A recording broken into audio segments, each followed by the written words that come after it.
శంకరుడి యొక్క ప్రజ్ఞ ఎంత గొప్పదో తెలుసా అండి. ఇప్పటికీ కూడా మనకి చరణంది అని ఉంటుంది. స్థిరనంది అంటే కదలదు, చరణంది అంటే కదులుతుంది. శివాలయాల్లో పూర్వం 2 నందులు పెట్టేవారు, ఒకటి స్థిరనంది, ఒకటి చరణంది. చరణంది ఎందుకో తెలుసా అండి, పూర్వం అంత తొందరగా వెళ్ళడానికి వైద్యుడు దొరికేవారు కాదు.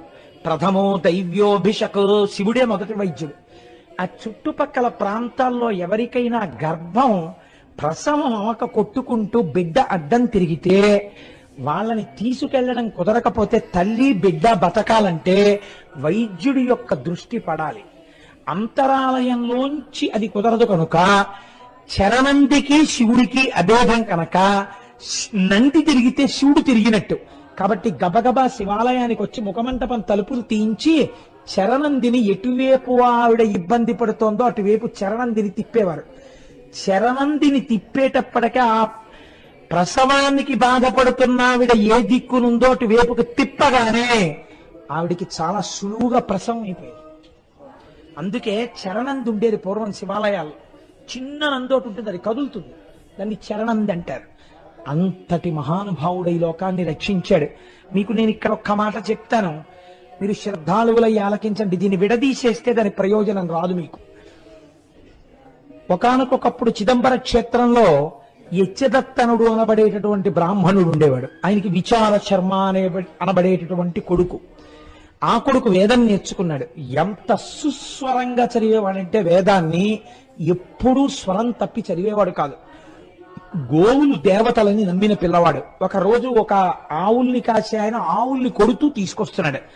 ఆ పిల్లవాడికి మనస్సు బాధపడి, నేనే ఈ ఆవుల్ని కాస్తాను, రేపటి నుంచి నువ్వు ఆవుల్ని కొట్టద్దు, తీసుకెళ్ళొద్దు అన్నాడు.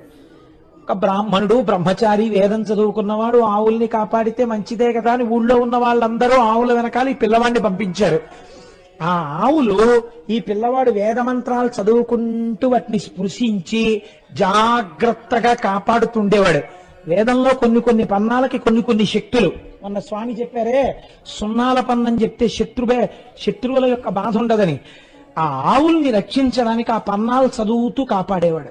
ఆ ఆవులు సంతోషించి ఆ పిల్లవాడు కూర్చున్న చోటుకొచ్చి అతని పక్కన మంచినీళ్లు తాగడానికి ఒక కుండ తెచ్చుకుంటే ఆ కుండలో పాలు విడిచిపెట్టేస్తుండేవి. రోజు ఇచ్చే పాల కన్నా ఎక్కువ పాలు ఇంటి దగ్గర ఇచ్చేవి. ఈ పిల్లవాడు చూసి, ఎలాగో పాలు విడిచిపెడుతున్నాయి కదా, ఉట్టినే కూర్చోవడం ఎందుకని ఈ ఆవులన్నిటినీ విడిచిపెట్టి శంకరుడే వీటిని కాపాడతాడు, రుద్రం చదవడం కన్నా గొప్పది ఎక్కడుంది. అందుకేనండి లోకమునందు సన్యసించిన వాళ్ళు కూడా రుద్రాధ్యాయం చదవాలని నియమం. రుద్రాధ్యాయం అంత గొప్పది, అది చదివితే పాపములు పటాపంచలైపోతాయి. అటువంటి రుద్రం చదువుతూ రోజు ఇసుకతో శివాలయం కట్టేవాడు. కట్టి ఇసుకతో శివలింగం కట్టి ఈ పాలని తీసి ఆ రుద్రాధ్యాయంతో అభిషేకం చేస్తుండేవాడు. ఒక రోజున అట్నుంచి ఓ వెర్రివాడు వెళ్ళిపోతున్నాడు. అయ్యయ్యో, ఈ పిల్లవాడు పాలన్నీ తీసుకెళ్లి ఇసుకలో పోసేస్తున్నాడు, ఇంకా ఎన్ని పాలు ఇచ్చినో ఆవులని వెళ్ళి ఆ పిల్లవాడి తండ్రికి చెప్పాడు. చెప్తే యజ్ఞదత్తనుడికి కోపం వచ్చింది. రేపు నేను చూస్తానని కొడుకు కన్నా ముందే బయలుదేరి అడవిలోకి వచ్చి ఆవులు మేసే చోట చెట్టెక్కి కూర్చున్నాడు. పూర్వకాలంలో క్రూర మృగాలు ఎక్కువ కదా, వచ్చినప్పుడు ఒక కర్ర గొడ్డలి కూడా తెచ్చుకుని పైకి ఎక్కాడు. కాసేపు అయింది, కొడుకు ఆవులు తీసుకొచ్చాడు, విడిచిపెట్టాడు. విడిచిపెట్టిన తర్వాత ఆవులు మేస్తున్నాయి. ఈయన సైకత లింగాన్ని తయారు చేసి సైకత ప్రాకారములతో శివాలయ నిర్మాణం చేశాడు. శివాలయ నిర్మాణం చేసి చక్కగా ఈ ఆవులు తమంత తాముగా విడిచిపెట్టిన పాలతో అభిషేకం చేసుకుంటున్నాడు రుద్రంతో. మనస్సు లయమైపోయింది. నోటికొచ్చినదేమో ఆ రుద్రం చదువుతూ పరవశించిపోతూ సైకత లింగానికి అభిషేకం చేస్తున్నాడు. అన్నన్నా అతను చెప్పింది నిజమే, వీడు ఇసుకలో పాలు పోస్తున్నాడని దూరంగా చెట్టు మీద ఉన్న తండ్రి దిగి పరిగెత్తుకుంటూ వచ్చి పెద్ద పెద్ద కేకలేసి పిల్లాంటి భుజాల మీద కొట్టాడు. ఆయనకి బాహ్యస్మృతి లేదు, అభిషేకం చేస్తున్నాడు. చేస్తుండగా కోపం వచ్చిన తండ్రి తన కాలితో సైకత లింగాన్ని తన్నాడు.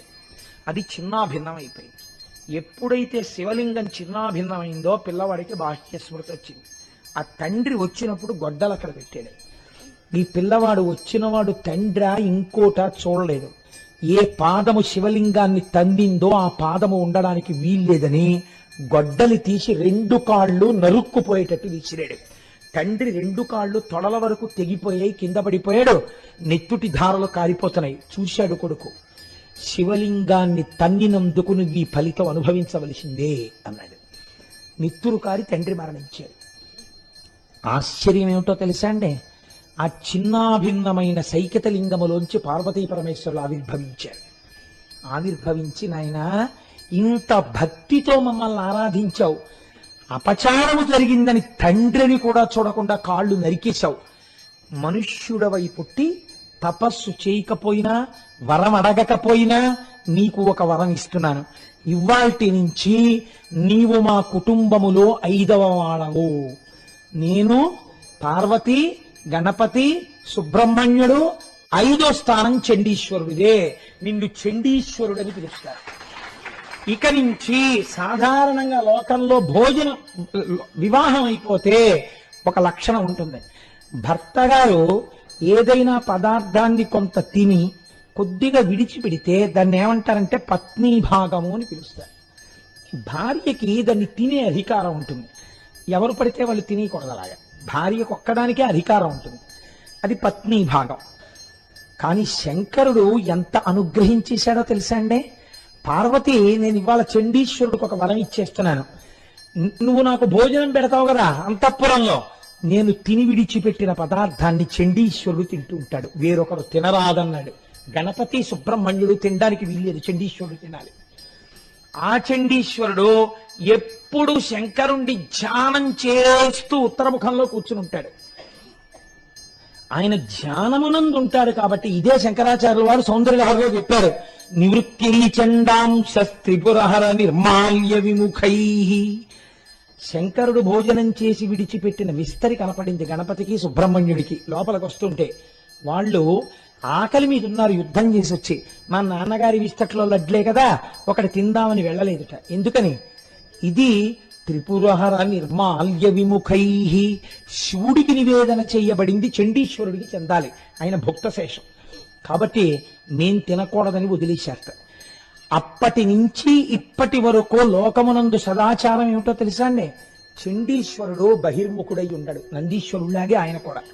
ఆయన ఇలా కళ్ళు మూసుకుని ఉంటాడు, ఎప్పుడు శివధ్యాన తత్పరుడై ఉంటాడు. ఆయన్ని పిలిస్తే కోపం వస్తుంది ఆయనకి. అందుకని ధనిశ్చండు అని పేరు.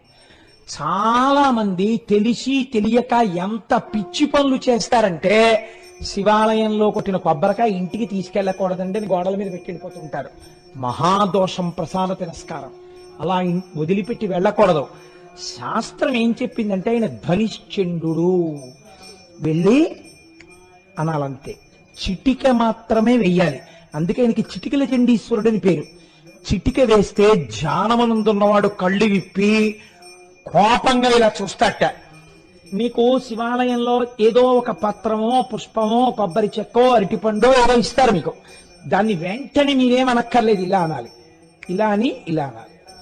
అంటే ఆయన చూస్తాట, ఓహో మా స్వామిని ఆరాధించావా, ప్రసాదం తీసుకున్నావా, సరే తీసుకెళ్ళు అంటట.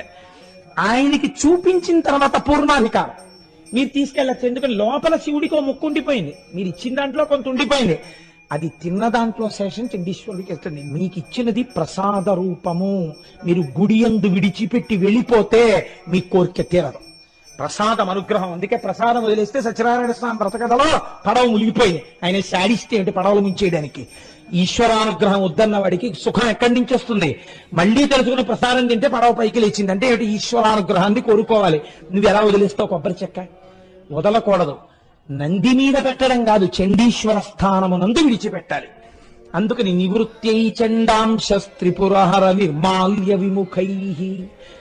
కొంతమంది నేను చూస్తూ ఉంటాను, అక్కడికి వెళ్ళి చాలా నిర్లక్ష్యంగా నిలబడి అసలు మెట్లెక్కరు, అటువైపు నుంచి తిరిగి వచ్చేసి అంటారు.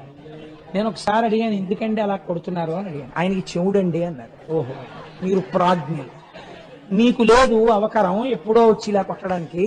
శంకరుణ్ణి నమ్ముకుని అంత పక్కన కూర్చున్న వాడికి చెవుడు వచ్చింది. మీకు చెప్పుంటాడు ఎప్పుడు ఆయన పాపం. అందుకని మీరు తప్పట్లు కొడితే తప్ప ప్రారంధం ఆయనకి కళ్ళు విప్పడం. మీరు తప్పట్లు కొట్టోసారి ఇలా చూసి వెళ్ళిపోతే, అబ్బాయి అంత దృష్టవంతుండిరా, ఇవాళ నీ మొహం చూశాను ఆయన పొంగిపోతుంటాడు.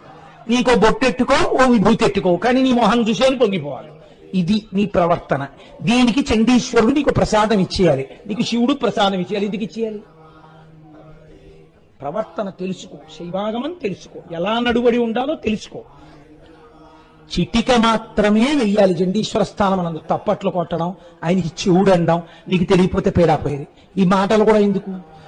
కాబట్టి అంతటి పరమపావనమైన స్థితికి చేరిన వాడు చండీశ్వరుడు. శివ కుటుంబానికి ఉన్న గొప్పతనం ఏమిటో తెలుసా అండి? కడుపున పుట్టిన వాళ్ళకన్నా ఆయన అనుగ్రహాన్ని పొందినటువంటి పై వాళ్ళు పెద్ద స్థానంలో ఉంటారు. అందుకే మీరు చూడండి, ద్రవిడ దేశమునందు పెద్ద పెద్ద శివాలయాల్లో ఊరిరిగింపు తీస్తే నందీశ్వరుడు వెళ్ళడు, నందిని తీసుకెళ్ళరు. చరమూర్తుల యందు ఉత్సవమూర్తుల్లో ఎవరుంటారంటే చండీశ్వరుడు ఉంటాడు. పార్వతీ పరమేశ్వరుడు, గణపతి, సుబ్రహ్మణ్యుడు, చండీశ్వరుడు, ఈ ఐదింటిని ఊరేగింపుగా తీసుకెడతారు. చండీశ్వరుడు 5వ స్థానం ఇచ్చారు. అంతటి మహానుభావుడు శివుడు, అంతటి మహానుభావుడు చండీశ్వరుడు, అంతటి మహానుభావుడు నందీశ్వరుడు. ఒక్కసారి మనం శివాలయంలో ఇలా గడప దాటి లోపల అడుగు పెడితే అటువంటి మూర్తుల్ని దర్శనం చేసి, శివలింగ దర్శనం చేసి అమ్మవారిని చూస్తాం. మన భాగ్యమే భాగ్యం. అందుకే శివాలయం, విష్ణు ఆలయం ఈ రెండు లేని ఊరు పూర్వం ఉండేది కాదు. ఈ రెండు ఉండి తీరాలి. అంతటి సౌభాగ్యవంతమైన దేశం మన దేశం.